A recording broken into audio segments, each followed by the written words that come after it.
Hello everyone, welcome to Ayurveda world.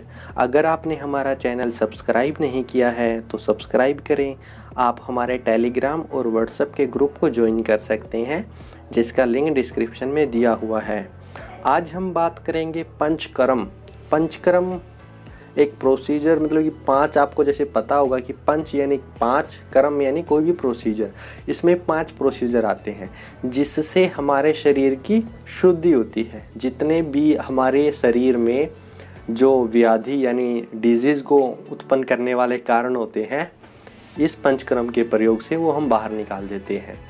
यह हम स्वस्थ अवस्था में भी करवाते हैं, यानी कोई व्यक्ति स्वस्थ है उसमें भी हम पंचकर्म करवा देते हैं कि उसको व्याधि उत्पत्ति ना हो, ठीक है।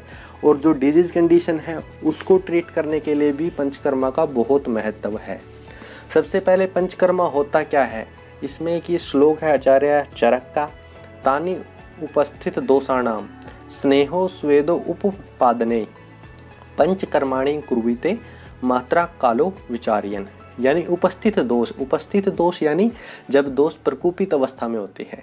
जैसे अब शरद ऋतु चल रही है तो शरद ऋतु में पित्त प्रकोप होता है, तो पित्त के लिए हम विरेचन करवाते हैं। तो इसका मतलब इस ऋतु में उपस्थित दोष कौन सा है, पित्त, और उसको हम विरेचन से बाहर निकाल देते हैं। स्नेहो स्वेदो उपपादने यानी पूर्व कर्म, यानी ये प्रोसीजर जैसे विरेचन बताया मैंने पित्त के लिए, उसको करने से पहले हमें रोगी को स्नेहन स्वेदन करवाना जरूरी है, ठीक है।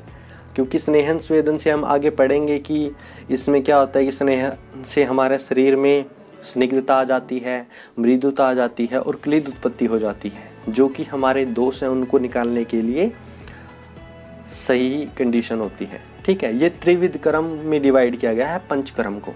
शरीर को शोधन करने के लिए एक टर्म दे दी गई है जिसको हम कहते हैं पंचकर्म, ठीक है। और आचार्य सुश्रुत और आचार्य वाग्भट ने पंचशोधन कहा है। त्रिविध कर्म में जैसे पूर्व कर्म यानी पहले जो सा होगा पंचकर्म से, जो हम पहले प्रोसीजर कहने प्री ऑपरेटिव। प्रधान कर्म जो वो 5 कर्म है जो अभी मैं आपको बताऊंगा। पश्चात कर्म यानी जो हम उन कर्मों के बाद करेंगे, जिसे हम पोस्ट ऑपरेटिव कह देते हैं। पूर्व कर्म में क्या क्या आता है, दीपन और पाचन। दीपन यानी अपनी अग्नि को बढ़ा देते हैं, जो पेट में हमारी अग्नि होती है भोजन की पाचन करने के लिए, उस अग्नि को बढ़ाना। पाचन यानी आम रस है जो सा जो अपक्व कोई भी हमारी पूरी बॉडी में हो, अपक्व रस हो, ठीक है, कोई भी उसको पचाना, वो है पाचन, ठीक है। ये दीपन पाचन। और अग्नि इसलिए बढ़ाते हैं क्योंकि जब हम स्नेहन, मैं आपको बताऊंगा कि स्नेहन 2 तरह से होते हैं, बाह्य और आभ्यंतर। आभ्यंतर में हम स्नेह को पिलाते हैं, उस स्नेह को पचाने के लिए अग्नि तीक्ष्ण होनी चाहिए, इसलिए हम सबसे पहले उसे दीपन करवाते हैं, ठीक है। स्नेहन और स्वेदन, स्वेदन में मतलब आपको पसीना लाना है पेशेंट को।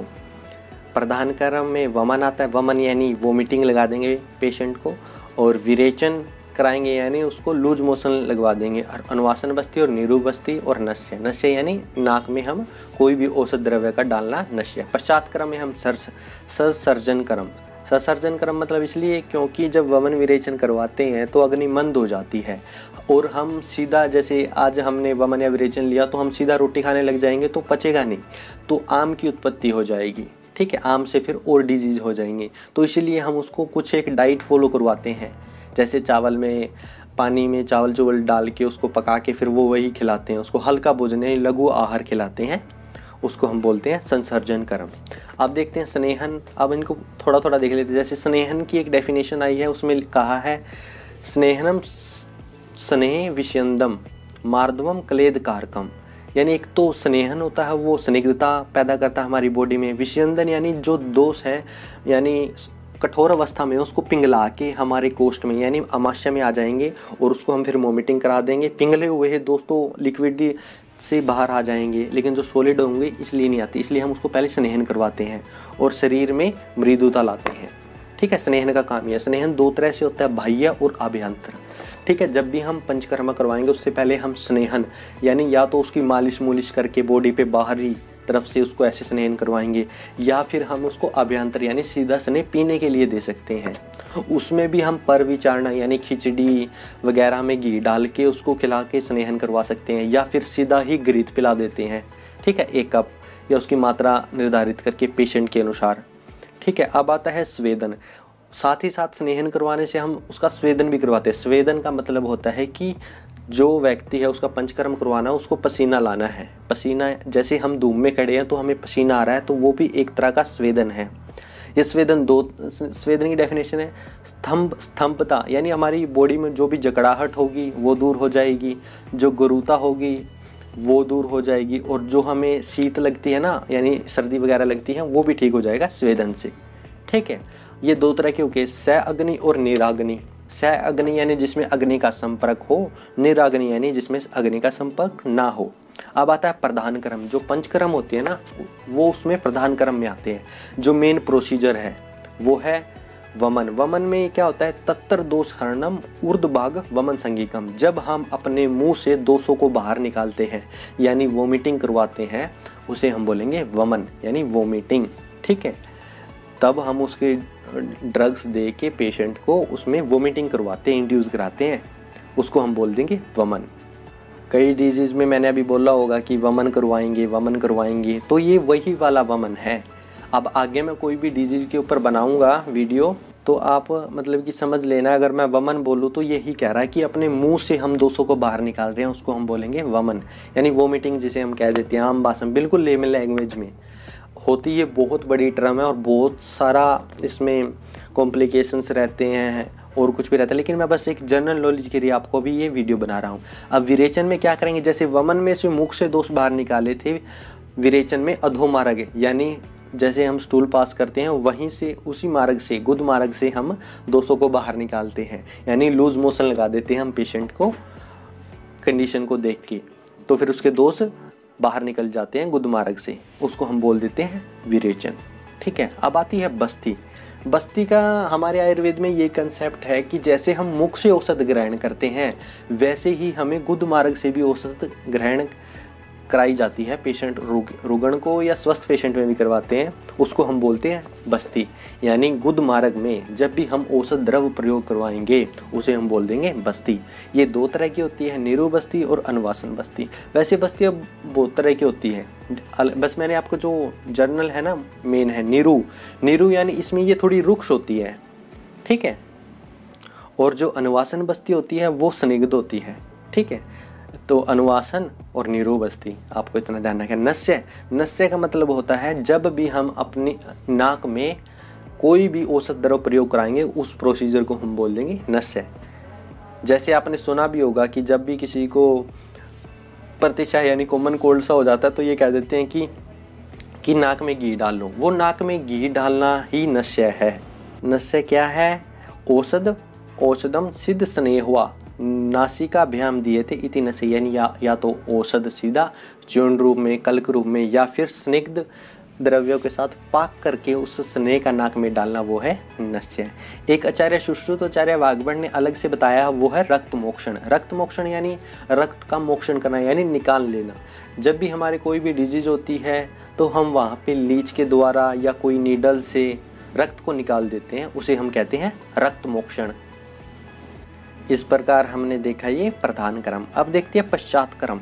पश्चात कर्म यानी ये सब प्रोसीजर होने के बाद हमने क्या करना है, हम क्यों करते हैं, क्योंकि अग्नि संदूषणार्थ तो पूर्वम पेय आदि विषकम, यानी जो पेय किसे बोलते हैं, जब एक भाग तो हम चावल और 14 गुना भाग पानी में मिला के उस चावल को पका लेंगे और पकने के बाद उस पेशेंट को खिलाएंगे, उसको हम बोल देंगे पेय। और फिर विलेपी में क्या होता है, 4 गुना पानी होता है, 1 भाग चावल होता है, तो वो थोड़ी सी गाढ़ी होती है विलेपी पेय के मुकाबले। इस प्रकार हमने पेय, विलेपी, यूष और मासरस ऐसे प्रयोग करवाते हैं, उसको हम बोलते हैं संसर्जन कर्म। उससे क्या होता है, हमारी अग्नि तीक्ष्ण हो जाती है और उसके प्रोसीजर के बाद हम जो आहार है वो दे सकते हैं। क्योंकि अगर हम ये प्रधान कर वमन, विरेचन और बस्ती करवाते हैं तब हमारी अग्नि मंद हो जाती है, तो हम ये जो खाते हैं डेली लाइफ में वो पचा नहीं सकती। ठीक है, इसलिए हम ये पेया, विलेपी, यूस और मासरस देते हैं पेशेंट को। तो आज हमने क्या देखा, उपस्थित दोषों को स्नेहन स्वेदन के बाद पंचकर्मा के द्वारा मात्रा काल विचार करके बाहर निकालना क्या है, पंचकर्म। ये डेफिनेशन त्रिविध क्रम, पूर्व क्रम, प्रधान क्रम और पश्चात क्रम। पूर्व क्रम में क्या, स्नेहन, स्नेहन क्या करता है, स्निग्धता, विषेदन, मार्दव करता है। दो तरह का होता है, बाह्य, अभ्यंतर।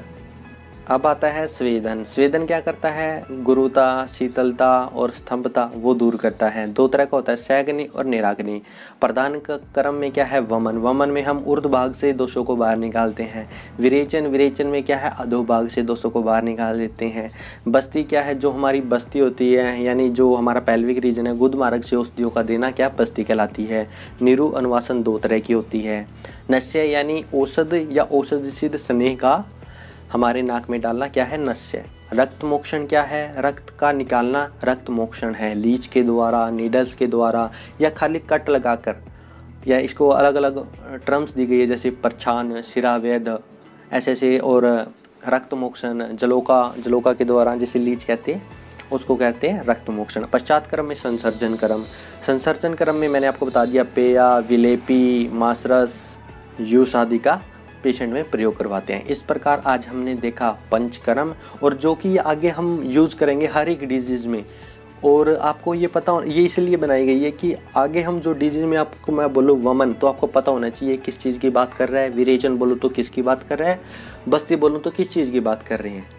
तो इस प्रकार हमारा पंचकर्म कंप्लीट हुआ। अगर आपको ये वीडियो पसंद आई हो तो लाइक करें और अपने फ्रेंड्स को भी शेयर करें और हमारा चैनल सब्सक्राइब करें।